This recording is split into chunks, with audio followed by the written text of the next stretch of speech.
Here we are with my old friend, colleagues, and Hall of Famer, Steve Flink, precise and punctual as usual, to discuss together with me about the Australian Open. How are you, Steve? I'm fine, Ubaldo. It was a great 2 weeks, didn't you think? Yes, great 2 weeks. We have a bunch of topics to discuss, and I want to summarize a little bit them before we start talking about them. And we could talk about, of course, Djokovic domination, also over Medvedev, that not many people would have expected. We will talk about the old generation, if it's still better of the next gen or not. We will talk about Federer being still number 5 in the world. Does he deserve to be there? Then I will ask you the best matches of the Australian Open in your opinion, the biggest surprises, all those injuries which affected some of the players. Were they due to the quarantine and the troubles provoked by the COVID? Which were the biggest surprise and also disappointments? What about the slam race between the Fab Three? If Djokovic can surpass Nadal and Federer this year or not? And then, of course, what we think about Djokovic surpassing Federer in terms of weeks as a leader of the ATP. So, dear Steve, if you agree, we start. And Let's start. Let's start. Okay. Yeah. At the beginning of the tournament, we said that Djokovic was the favorite of the tournament, wasn't? And so we weren't wrong. Oh, we will talk later on about the women's in a separate tape. Absolutely. So Steve, did you expect Djokovic to do what he did? Well, I wasn't so sure after he took the bad fall against the American Taylor Fritz, in the third round, because he was up 2-love on Fritz. It's 1-all in the third. He takes that terrible fall and he barely got through that match, won it in 6-2 in the fifth. But he was worried, and I didn't think he looked that comfortable when he played Raonic in the next round, but he won in 4. And then once I saw him beat Zverev in the quarterfinal, Ubaldo, come back from a set down and win a long 4-setter, that's when I thought he was ready to win this. I thought he was improving physically. So it was a dangerous 2 weeks for him because of the injury. Well, still the bookmakers before the finals, since Medvedev had won 20 matches in a row, including 11 top 10, if I'm not wrong. Well, they You know what, Ubaldo? It was actually 12. 12. Can you imagine? 12 of the 20 wins against top 10 players. It shows you how incredibly well he had been playing over that stretch. Yes, and he hadn't lost since before Paris-Bercy, and right. Well, bookmakers were considering him more favorite than Djokovic at that point, and so instead Djokovic beat him 7-5, 6-2, 6-2, which was very, very straight, very easy. I mean, in a way, only the first set was a little bit uncertain. Yes, Ubaldo, it's amazing. He's been in 28 major finals, Djokovic, winning 18 now. That's the fastest one he's ever played, under 2 hours. Yeah. I mean, nobody, if the bookmakers would take bets on that, who would possibly think that? You couldn't believe it with the rallies these two have and how competitive the rivalry has been, with only 4-3 lead for Djokovic going into that match in their career series. So for him to beat him in under 2 hours, you're right. The first set was the suspense. And then Djokovic, despite going down a break in the second set, immediately lost the serve in the first game. Then from there, unstoppable. Yes, unstoppable. And I mean, we have always heard that Medvedev is a master in chess. But the strategy by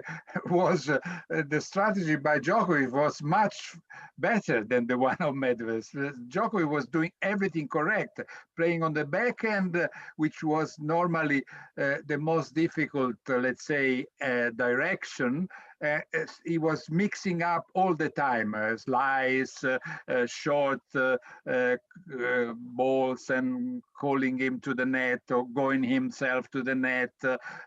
He didn't even need to play so many down the line backhands, which normally No, Djokovic right. plays. That's very true. I hadn't even thought of that, but you're right. He didn't need to. He used it sparingly. He did hit a lot as the match wore on down the middle. And I think Medvedev hated that. Medvedev wants to be stretched out a little bit and hit balls on the run, more dangerous. And he doesn't like to generate his own pace from the middle of the court. And yes, Djokovic outsmarted him, is what you're saying. I believe that. And his execution was also just much better, much better. He defended better, and he wasn't missing, and his location of his serve was better. The amazing thing to me, Ubaldo, here's Medvedev at 64% of his first serves, which is a decent percentage. It's almost 2/3. And Djokovic broke him 7 times in the match. I mean, that's astounding. Which is surprising if you think that Medvedev had lost 7 times his serve in the whole tournament. So in 6 previous matches, he had lost 7 times, and then he lost 7 out of 14 games. Because, you know what? Yeah. You know what, Ubaldo? I thought we always know that Djokovic will hit great second serve returns. You can't get away with a bad second serve. And Medvedev's second serve wasn't very good yesterday. But Djokovic got so many first serve returns back in play. And the most important one, I thought, was on set point at the end of the first set, because they had traded those breaks early on. Djokovic leading 3-love and Medvedev back to 3-all. And here it is, Medvedev serving 5-6, and he's trying to get to a tiebreaker. And he saves 2 set points from love 40. But on the third one, Djokovic just blocked the return of the first serve deep down the middle, and Medvedev made the error off his forehand. And that's where I think Djokovic did very well. He surprised Medvedev with how many returns he got back in play off very good first serves.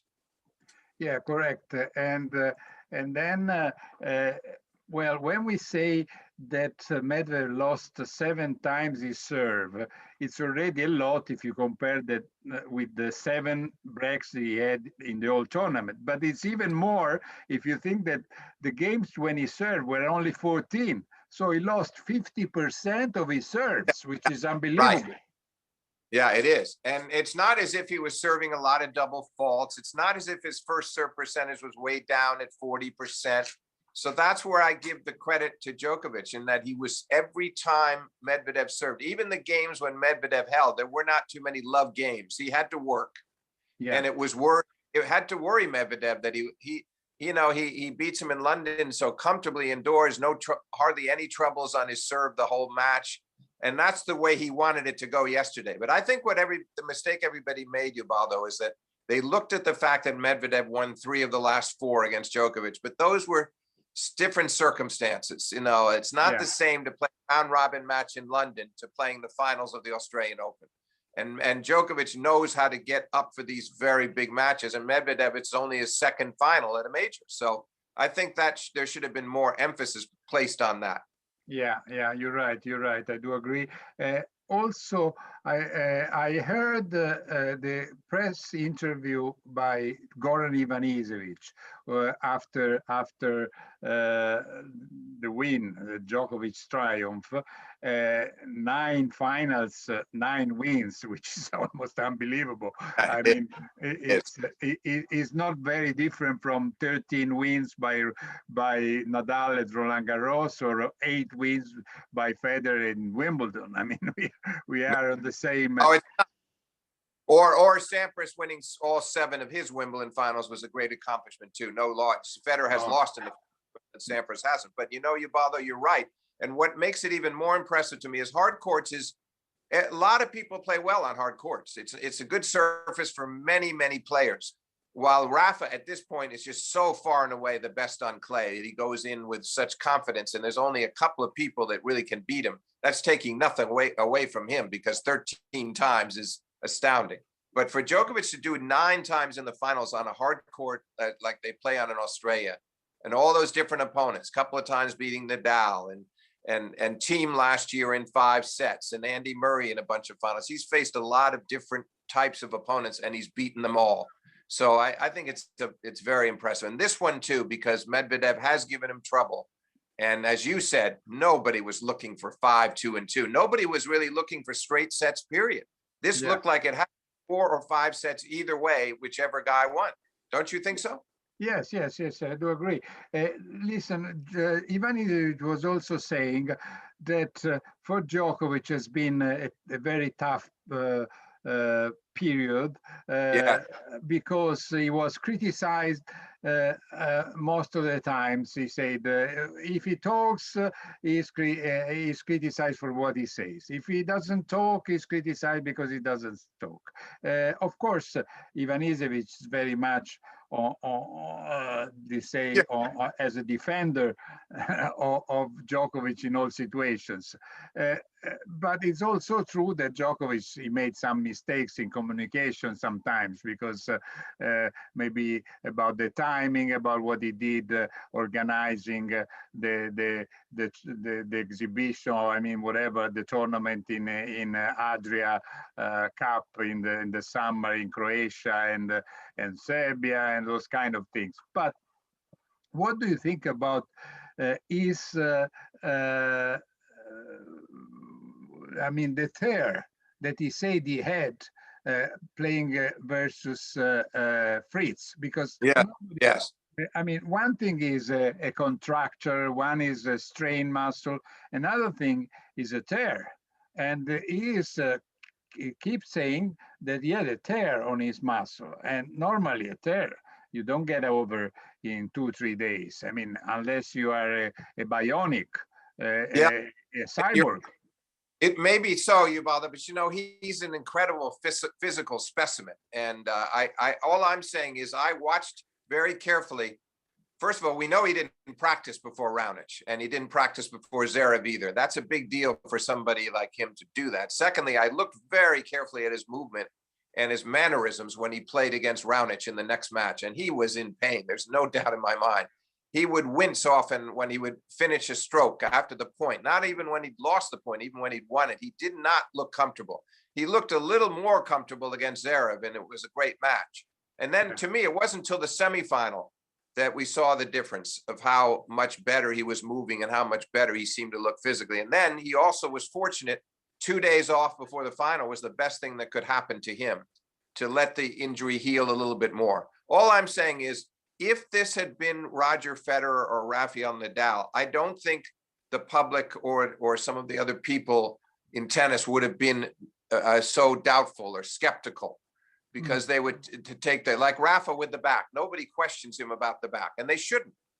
But I think Djokovic deserves the benefit of the doubt, because it was clear it was also clear during the Fritz match, Ubaldo, how much the third and fourth sets he couldn't move. He was barely moving for his return of serve. So that was a serious, I think it was serious. How he was able to recover so remarkably, it's that we can never know, but I think he had a lot of people, physio, they were really working on him, and he was doing everything in his power to improve.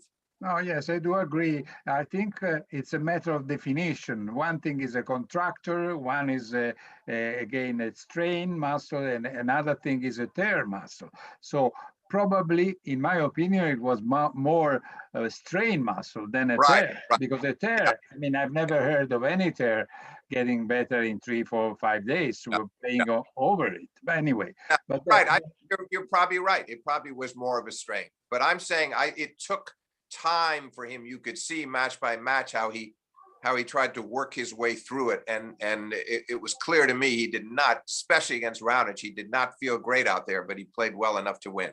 Okay, listen, let's go to the other matches. I mean, okay, he beat Zverev before, and okay, of course, Karatsev couldn't be really a great opposition, even if Karatsev was the revelation of this tournament.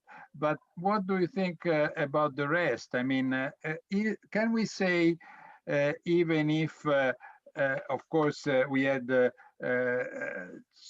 Tsitsipas winning versus Nadal, that the old generation is still better than the young one or the next one? Because we still, after this Australian Open, who are number 1 and number 2 in the world? One is Djokovic, and number 2 is Nadal. True, although I think, Ubaldo, the way Medvedev is, with the record he's produced in these recent months that we just talked about, with the 20 wins in a row coming in and now a final here, he may push hard to get past Nadal to number 2. The problem's going to be that they'll go out in clay courts pretty soon. Yeah. Nadal's going to start picking up clay court titles, but sometime in the summer, maybe Medvedev gets to number 2. It's possible. But I think, to get back to your original point, it didn't happen. In other words, yes, Team won the US Open last year, but that's after Djokovic had been disqualified from the tournament. And otherwise, it's still just the big 2, big 3 winning all the titles. And last year, Team had his chance against Djokovic and couldn't beat him and lost in 5 sets in the final. This year, as you just said, Medvedev was the favorite in many minds and the favorite with some bookmakers. He doesn't beat Djokovic. So it's more that the old guard is standing up strong than it is the new ones breaking through. But they're closing in, Ubaldo. Yeah, Tsitsipas beating Nadal, that was a big win for him from 2 sets to love down, only the 3rd player ever to do that to Rafa. And that was a big win for him. And Medvedev reaching his 2nd final is also an important step for him to do that in a major. Do you agree with that? Yes, I do agree. I don't know, when Nadal came to the press conference and he was cramping during the press conference. He had to stop, to quit the press conference. Then he came back because he didn't want to show what he had shown at the US Open that day when he almost fell off the chair because he was cramping. Then he came back with a smile and he said, maybe I wasn't too well prepared, because just a few minutes before he had said, it's not a matter of the back, I'm fine. I didn't want to find excuses on his preparation. But it's true that he, like Berrettini on a way, Team, Djokovic himself, Dimitrov, many top players somehow weren't at their best physically. They had to retire to have injuries, and that it may be because of the different preparation. This time they had the quarantine. Some players could. So, do you think that was a reason that maybe Nadal, who was up 2 sets to love, finally lost? Especially the 3rd set, he shouldn't have missed. 2 smash versus Tsitsipas. I think that, but 2 things. Yes, there's no doubt the quarantine was a significant factor for many players. There were many more injuries than usual. Nadal had the back was, before the tournament, messed up his preparation because he pulled out of his ATP Cup. He really could have used those matches to not only get match tough, but to physically it would have been good for him. And so he wasn't able to practice in his normal way. Yeah. So it caught up to him because he had all the easy matches before Tsitsipas, no troubles at all. But then suddenly, when he couldn't put Stefanos away, and you got to the critical, that to me was the match of the tournament in many ways, because here's Nadal, 2 sets to love, hasn't been broken, not even facing break points. They go to the tiebreak.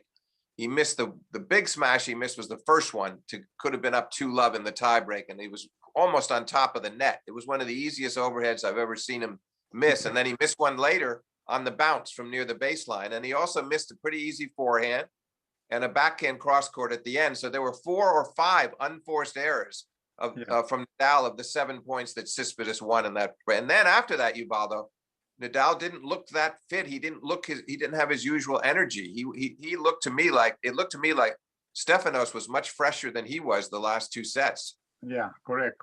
And then when Nadal misses 2 smash, one without the ball bouncing, the other one yes.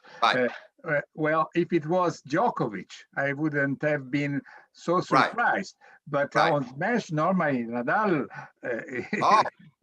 Normally he has one of the best in the game. So that's what made it. But so no doubt, maybe he felt, Ubaldo, in the back of his mind, he didn't want to go 4 or 5 sets. He didn't really feel like he was physically going to be at his best. So he got anxious in that tiebreak. The pressure should have been on his opponent, not on him, because Rafa can close the match out there, but he has more chances later. Then the other thing surprising was at the very end.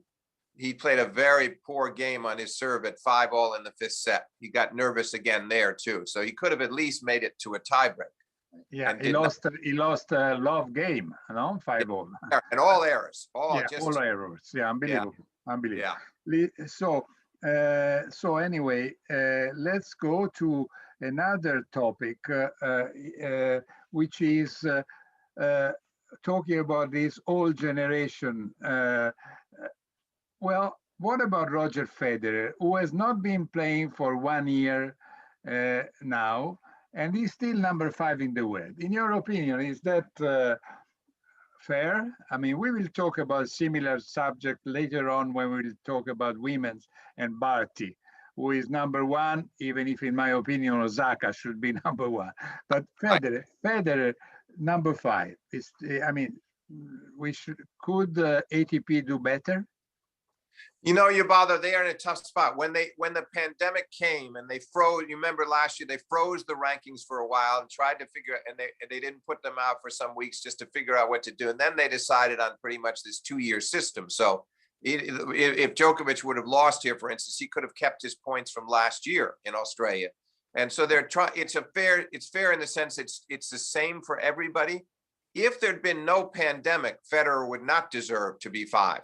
Because you know, that's just bad luck, and he's injured and he has to work his way back. I mean, when he won the tournament in Australia 4 years ago, he was 17, and came into 17, and you know he made it.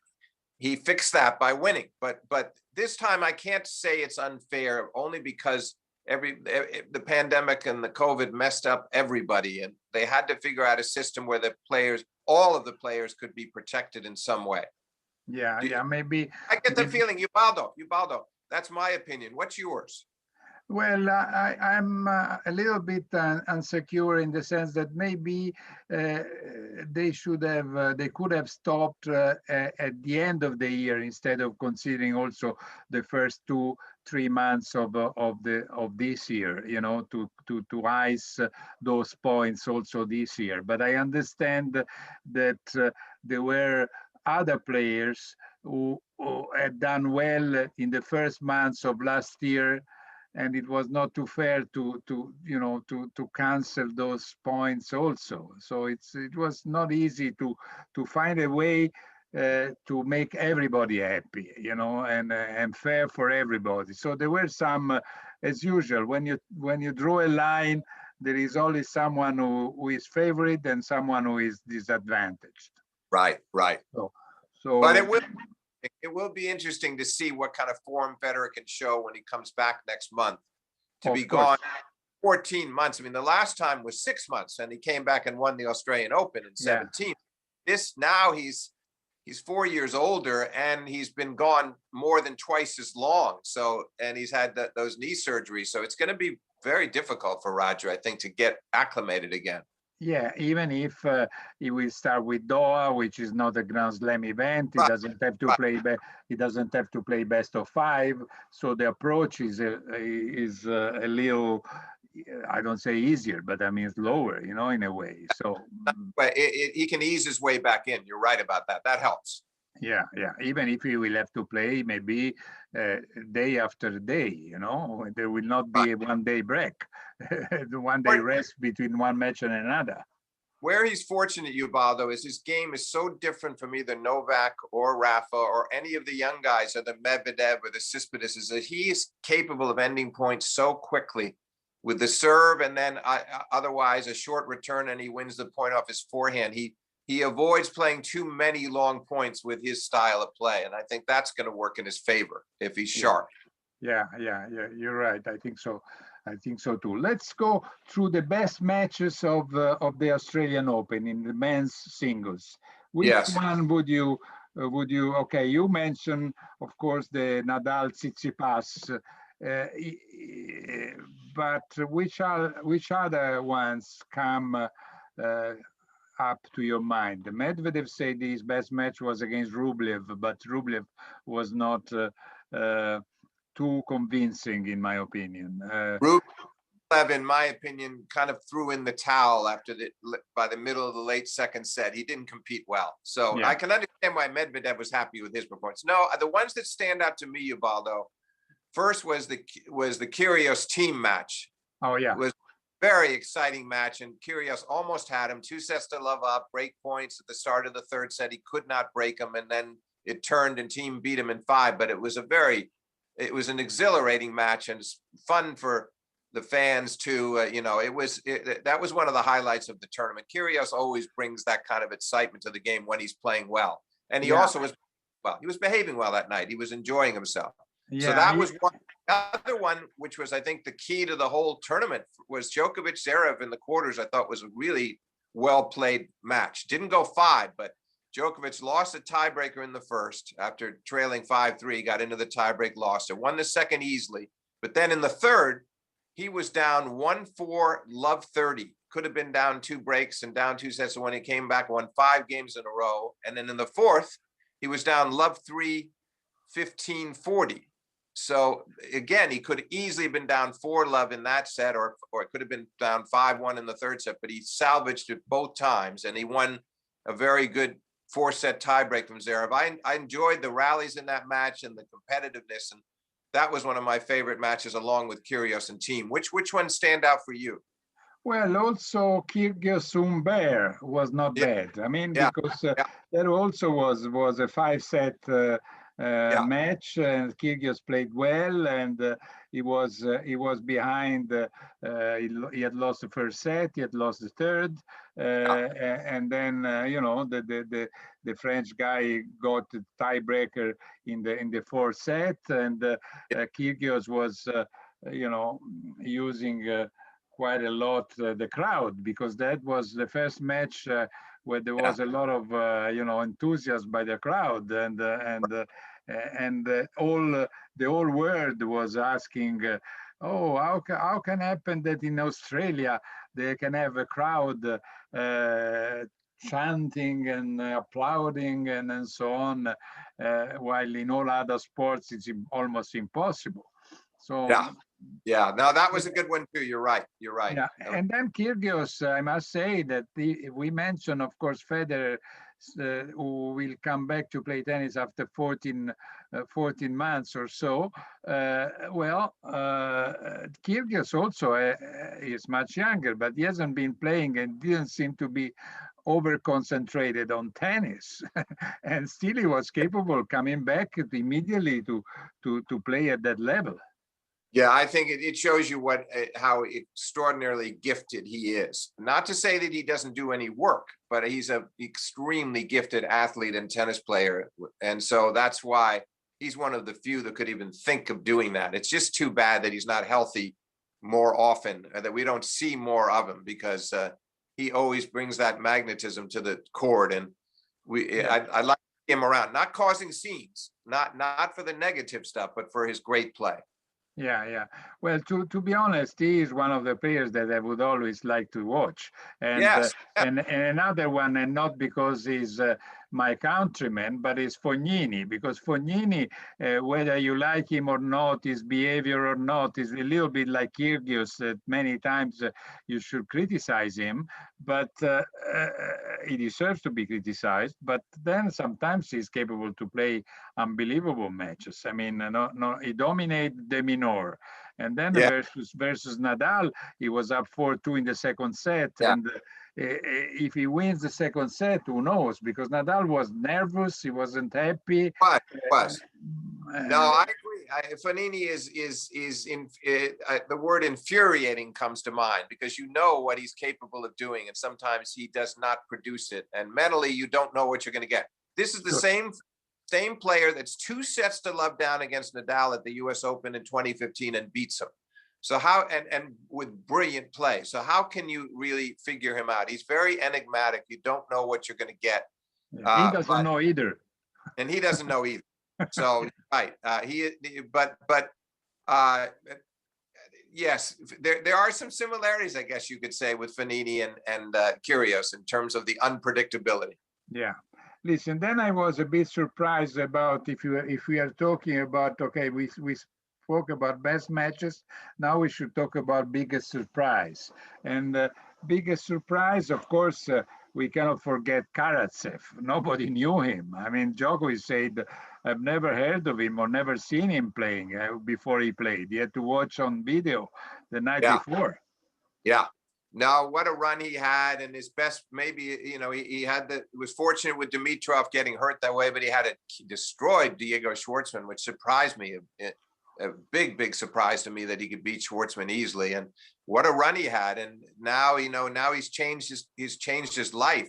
He also didn't play badly against Djokovic, Ubaldo. It doesn't show in the scoreline because he lost badly in straight sets, but the level of his game was really quite impressive. And in the second set, Djokovic had 5-1 and served for the set at 5-2. And next thing you knew, Djokovic is serving 5-4 and he's 40-15 and he had a save break point. So Karatsev played a very good second set against Djokovic and played pretty well throughout the whole match. I liked him, and he's seems like a really nice guy and hard worker.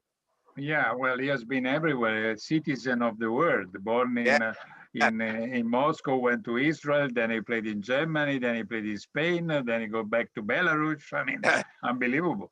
Anyway, and then at the end, he made against Djokovic the same number of games than Medvedev. I mean, that's right. But it was, he didn't go out there nervous. He had the right attitude. You can see that he got Djokovic's respect very early. You could see the way Djokovic was, his expression, that he was impressed with the fact that this guy was not afraid of him. And I like that. It's the way that. Plus, he came back, Karatsev, from 2 sets down with Auger Aliassime, who had won versus Shapovalov. Great comeback. That was one of the better matches in the tournament too. Although I think it was a bad sign for Felix that he couldn't close him too. But still, took a lot of Karatsev to do that, and so he did. He had a string of good wins. We'll never know how bad Dimitrov's back was, but Dimitrov won the first set pretty easily, and then the match turned. The match turned completely. Yeah, I didn't expect Auger Aliassime to beat Shapovalov, who had given me the biggest pain of the tournament, beating my sinner, my Italian player in the first round, who was so unlucky to play first round versus Shapovalov after winning the previous tournament in Melbourne and having no even 1 day of rest between the finals. He won versus Travaglia, and having to in the deep set, he was quite tired. Yeah. Oh, it was painful to watch him, Ubaldo. And I think if Sinner, I had thought coming in that he would get through that match. He didn't. If he had, I think he would have beaten Felix with it. If he'd had his rest and a day off, I think he would have kept going. We might have seen him in the semifinal. Who knows? Who knows? Yeah. I mean, I hope it will happen the next slam. If you remember what Sinner was capable to do versus Nadal, he was the only one close to win a set to Nadal. Absolutely. Because he first set should have won it. Yeah. But Ubaldo, you have nothing to worry about with him. He is not Fonini. He's very different kind of character. You'll be able to count on him for a long time. Yeah, I do think so too. So what was the biggest disappointment in your opinion in this tournament? I mean, would you say that about the top seeds players? I don't know. Probably, I have no idea. Well, I mean, because I didn't expect much from Monfils or Bautista Agut or Goffin. Maybe Team, but we don't know if Team. You know what? Yes, Team, because he went. We talked about the Kyrgios match. It's not easy to play a 5-setter, but he did have a day off, and he came back and he really had nothing against Dimitrov.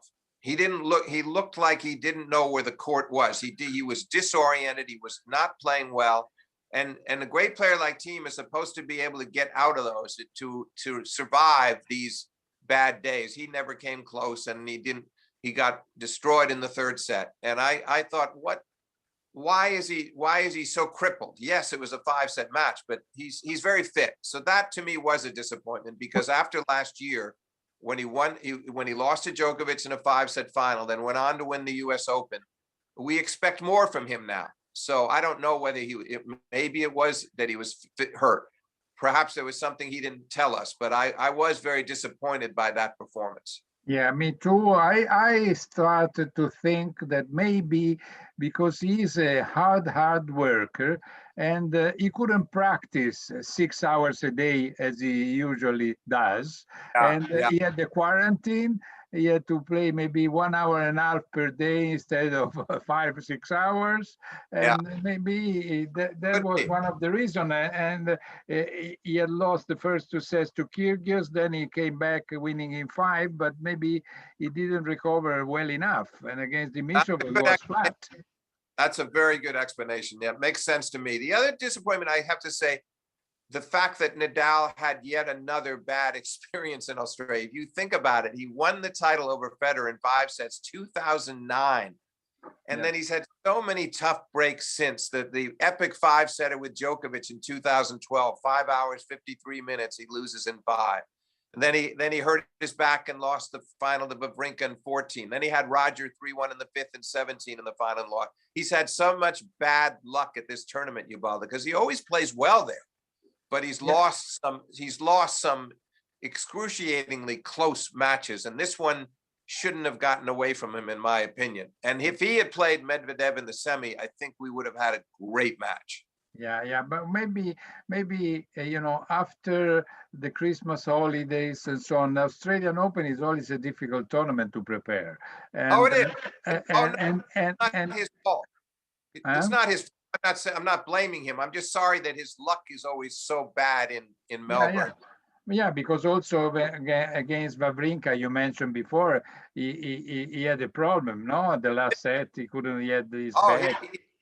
In the warm-up, he felt something in his back, and you could see in the first set he was uncomfortable. Then he left the court later, and he eventually lost in 4. But he was not himself then. He had never lost a stand, never had lost for that day. I don't think he would have lost that match. So I'm just saying something always seems to go wrong for Australia, while nothing goes wrong for him at Roland Garros. Yeah, correct.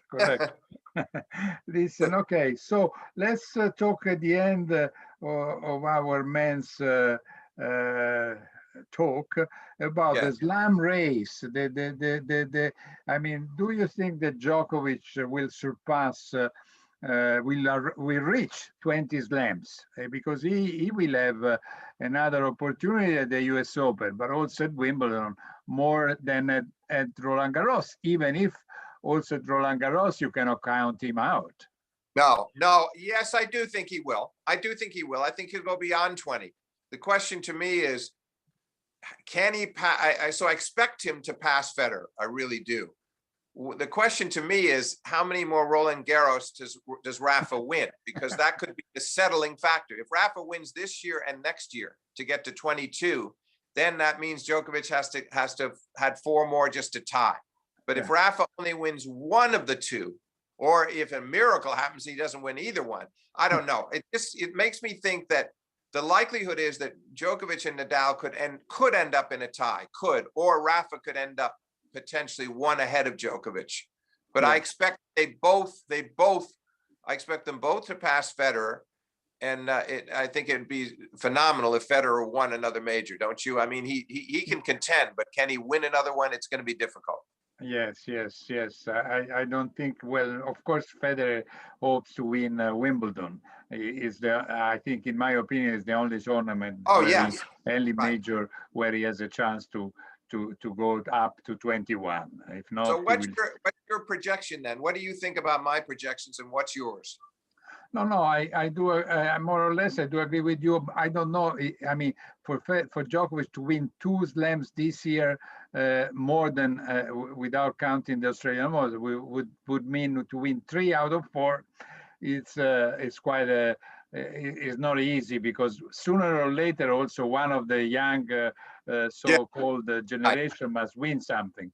Even if you forget that out of the last, since 2008 and 4, there were, I think, 68 slams, if I'm not wrong, and 57 were won by the 3 guys, Djokovic, Nadal, and Federer.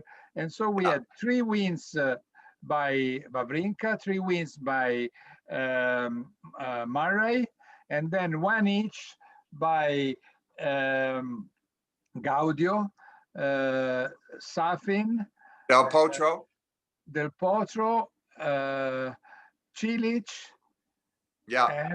and I'm missing one. About Stan. Stan had his three, obviously. Did you mention Stan? Yeah, Stan three. Stan Yeah. and Andy three each. But then Right. there are anyway, there are 11 tournaments out of 68 which Yeah. were not won by the top three. Right, right. 50, they won 57 out of 68. So But unbelievable. even if you look at it, Ubaldo, since Stan won his last one, when he won the US Open in 2016, so he won Australia in 14, Roland Garros 15, US Open 16. Then since then, all of the majors were won by Nadal and Federer in 17. Then Djokovic won 2 in 18, and the other two, they all dominated in 18. Same thing in 19. And finally, Thiem comes along at the 20 US Open. Oh, Thiem was the other one I was missing. Yeah, but partially not to take anything away from Thiem, because it was a very gritty performance in the final against Zverev in the fifth set tiebreak. But Djokovic got disqualified. Nadal didn't show up. Federer wasn't there. So, I mean, you just see how dominant these guys are. Yeah. Okay. Look, last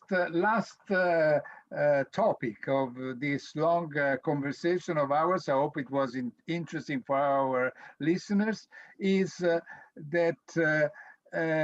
Djokovic in 2 weeks is supposed to surpass Roger Federer. And Djokovic said, this is a good news for me, because I've been thinking about that as I've been thinking about the race to win more slams possible.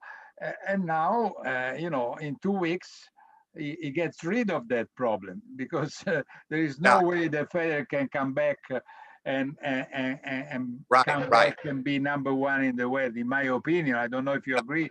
I don't see Federer coming back number one, because he should play so many tournaments and win so many that I don't see him that happening. No, he won't even try. What's interesting to me about this thing is that Djokovic has been thinking about this record for a long time, and he's very proud of it, and he should be, because it's proof of a long, great career of consistency to spend that many. And he could go well beyond Federer. It won't be that he'll just break it, but he could stay there quite a while. But to me, Ubaldo, I think he said that he's going to concentrate on the majors now, and he will. But he's going to be very tempted later in 2021 to make sure he finishes the year number one, because that could be 7 years. And nobody's done that in the modern era. Nobody's had 7 years of this. Sampras had 6 years in a row at the top. Djokovic has done 6 total years, but he could make it 7. And I think he's going to want to work hard for that later this year. That's another record that I think would mean quite a bit to Novak Djokovic. Sure. I do agree. You're right. I wasn't thinking to that, because you are more concerned about this thing, because when we talk about a record which was held by Pete Sampras, well, you don't forget that. Let's see if I can find. I can find again the book. There it is. I'll show it. Here we are. So when we talk, now, don't touch Sampras to Steve Flink, please. Don't do it. And buy his book. Go on Amazon. And if you don't buy this book, then you're not a real tennis fan. So don't forget. That's right. Greatness Revisited. I remember some good exchanges in the press conferences between Ubaldo Scanagatta and Pete Sampras. Okay, listen, thanks, Steve. We will talk also about the ladies, but right now we've been talking a lot about the men. We have been a little bit male chauvinist. I don't say the pig, or I do. Anyway. We're going to have a good discussion on the women's in the next segment. Looking forward to that. Okay, ciao. Thanks a lot. Goodbye to my old friend, colleague, and Hall of Famer, Steve Flink. Let's go.